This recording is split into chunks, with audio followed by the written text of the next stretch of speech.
ಅವ್ರು 1 ಲಕ್ಷ ಓಟಲ್ಲಿ ನಾವು ಗೆದ್ದಿದ್ದೀವಿ ಅಂತ ಅವ್ರು ಹೇಳ್ಕೊಳ್ತಾರೆ. ಸಂತೋಷ, ಖುಷಿ, ಅವ್ರ ಆಸೆ ಅವ್ರು ಮಾಡ್ಕೊಳ್ಳಿ. ನಾವು 29,000 ಓಟಲ್ಲಿ ನಾವು ಗೆದ್ದಿದ್ದೀವಿ. ಈಗ ಸರ್ ಅಷ್ಟು ಅಕ್ಯುರೇಟ್ ಆಗಿ ಹೌದು, ನಂದು ಮಿನಿಮಮ್ ಅದು. ಅದ್ರ ಮೇಲೆ ಏನೋ ಇರ್ಲಿ.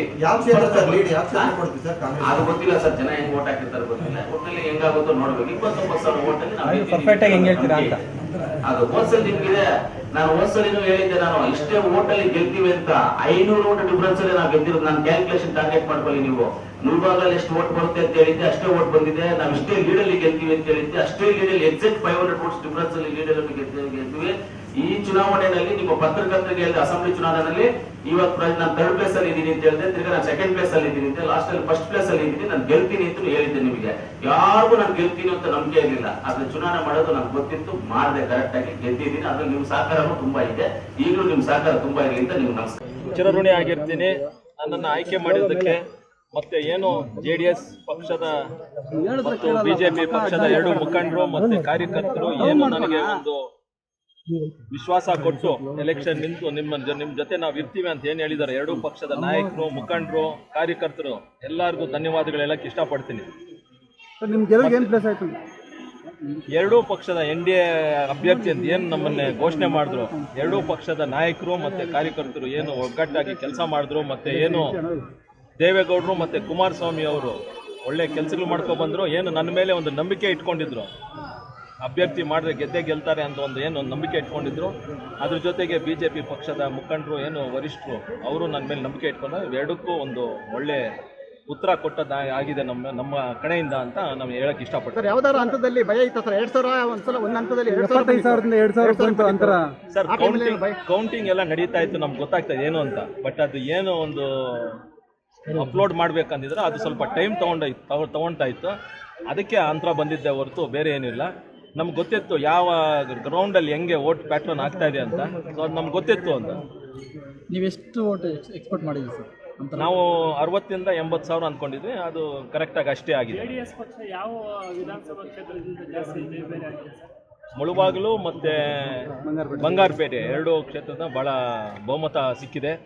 ಅದ್ರ ಜೊತೆ ಎಲ್ಲ ಕ್ಷೇತ್ರದಲ್ಲೂ ಬಂದಿದೆ. KGF ಒಂದು ಬಿಟ್ಟು. ಕಳೆದ ಲೋಕಸಭೆ ಚುನಾವಣೆಗೆ ಹೋಲಿಕೆ ಮಾಡಿದ್ರೆ ಅವರು ಬಿಜೆಪಿ ಅಭ್ಯರ್ಥಿ ಒಬ್ಬರು 7 ಲಕ್ಷ ವೋಟ್ ತಗೊಂಡಿದ್ದಾರೆ. ನೀವು ಮೈತ್ರಿ ಅಭ್ಯರ್ಥಿಯಾಗಿ ಕಡಿಮೆ ಆಯ್ತಲ್ಲ ಅಂತ. ಈಗ ಲೀಡ್ ಕಡಿಮೆ ಆಯ್ತಲ್ಲ ಸರ್? ಕಡಿಮೆ ಅಂತ ನೀವು ಅಂದ್ರೆ, ಬಟ್ ಕಾಂಗ್ರೆಸ್ ಸರ್ಕಾರ ಇವಾಗ 1 ವರ್ಷ ಏನು ಅವರು ಆಡಳಿತ ಮಾಡ್ಕೊ ಬಂದಿದ್ದಾರೆ.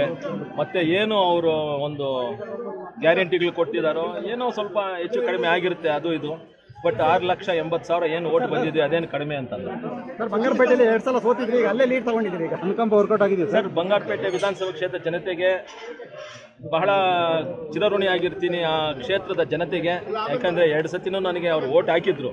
ಬಟ್ ಈ ಸತಿ ಅವರು ಬಹಳ, ನಾನು ಅಲ್ಲಿ ಕ್ಯಾಂಪೇನ್ ಮಾಡೋಕ್ಕೇನು ಅಲ್ಲಿ ನನಗೆ ಸಮಯ ಆಗಲಿಲ್ಲ. ಆದ್ರೇನು ಜನತೆ ನನ್ನನ್ನು ನಂಬಿ ನನ್ನ ಮೇಲೆ ಒಂದು ವಿಶ್ವಾಸ ಇಟ್ಕೊಂಡು ಓಟ್ ಹಾಕಿದ್ದಾರೆ. ಬಂಗಾರಪೇಟೆ ವಿಧಾನಸಭಾ ಕ್ಷೇತ್ರ ಜನತೆಗೆ ನಾನು ಚಿರಋಣಿ ಆಗಿರ್ತೀನಿ ಅಂತ ಹೇಳಕ್ಕೆ ಇಷ್ಟಪಡ್ತೀನಿ. ಏನು ನಾವು ಎಲೆಕ್ಷನ್ ನಡೆಯುವಾಗ ಏನು ಹೇಳಿದ್ವು, ಏನು ನೀರಾವರಿ ಯೋಜನೆಗಳು ಒಂದು ಮಾಡಬೇಕು ಅಂತ. ಅದ್ರ ಜೊತೆ ನೀರಾವರಿ ಯೋಜನೆಗಳ ಜೊತೆ ಏನು ಯುವಕರಿಗೆ ಒಂದು ಒಳ್ಳೆ ಕೆಲಸಗಳು ಸೃಷ್ಟಿ ಮಾಡಬೇಕು ಅಂತ. ಆ 2 ಹಾದ್ಯದಲ್ಲಿ ನಾವು ಕೆಲಸ ಮಾಡೇ ಮಾಡ್ತೀವಿ. ನೀರಾವರಿ ಯೋಜನೆಗಳು ಮತ್ತು ಯುವಕರಿಗೆ ಮತ್ತು ಯುವತಿಯರಿಗೆ ಕೆಲಸ ಸೃಷ್ಟಿ ಮಾಡ್ಸೋಕ್ಕೆ.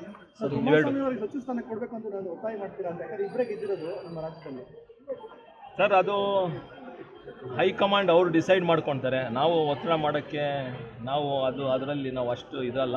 ಹೈಕಮಾಂಡು, BJP ಹೈಕಮಾಂಡು ಮತ್ತು JDS ಹೈಕಮಾಂಡ್ ಅವರಿಬ್ಬರು ಇದು ಮಾಡಿಕೊಂಡು ಡಿಸೈಡ್ ಮಾಡ್ತಾರೆ ಅದನ್ನು. ಸರ್, ಈಗ ನೀವು MP ಆಗಿ ಗೆದ್ದ ನಂತರ ಈಗ ಮುನ್ಸ್ವಾಮಿ ಅವರಿಗೆ ಬಂಗಾರಪೇಟೆಯಲ್ಲಿ ಮತ್ತೆ ಅವರು MLA ಗೆಲ್ತಾರೆ ಅಂತ ಕಾರ್ಯಕರ್ತರು ಹೊರಗಡೆ ಘೋಷಣೆ ಕೊಡ್ತಾ ಇದ್ದಾರೆ. ಅದ್ರ ಬಗ್ಗೆ ಸರ್, ಇದೆಲ್ಲ ಹೈಕಮಾಂಡ್ ಬಿಟ್ಟಿರೋದು. ಇದು ನಾನು ಇವಾಗ ಇವು ಹೇಳೋಕ್ಕೆ ನನಗೆ ಅದು ಸೂಕ್ತ ಸಮಯ ಅಲ್ಲ.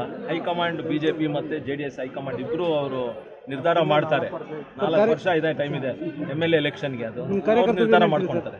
ನಿಮ್ಮ ಕಾರ್ಯಕರ್ತರಿಗೆ 2 ತಿಂಗಳು ಕಷ್ಟಪಟ್ಟಿದ್ದಾರೆ. ಅದೇ ಹೇಳಿದ್ದು, ಮೊದಲಾಗೆ ಹೇಳ್ಬಿಟ್ಟೆ ನಾನು.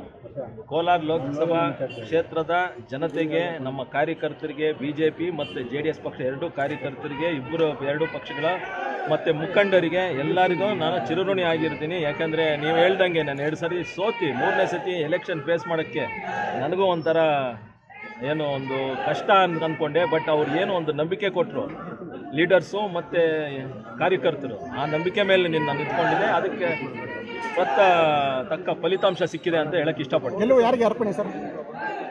ಎಲ್ಲ ಕ್ಷೇತ್ರದ ಮತದಾರರಿಗೆ, JDS ಮತ್ತು BJP ಕಾರ್ಯಕರ್ತರಿಗೆ ಮತ್ತು ಮುಖಂಡರಿಗೆ ಮತ್ತು ಮೋದಿ ಅವರಿಗೆ, ದೇವೇಗೌಡರು ಅಪ್ಪಾಜಿ ಅವರಿಗೆ ಎಲ್ಲರಿಗೂ ಚಿರಋಣಿಯಾಗಿರ್ತೀನಿ.